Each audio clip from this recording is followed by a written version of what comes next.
Introducing Apple Vision Pro.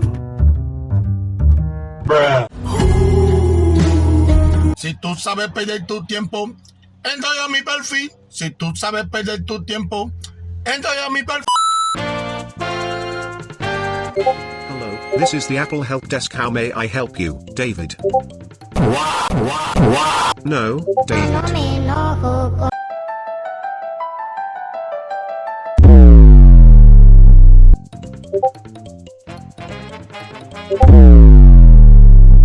Sending, David.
Huh?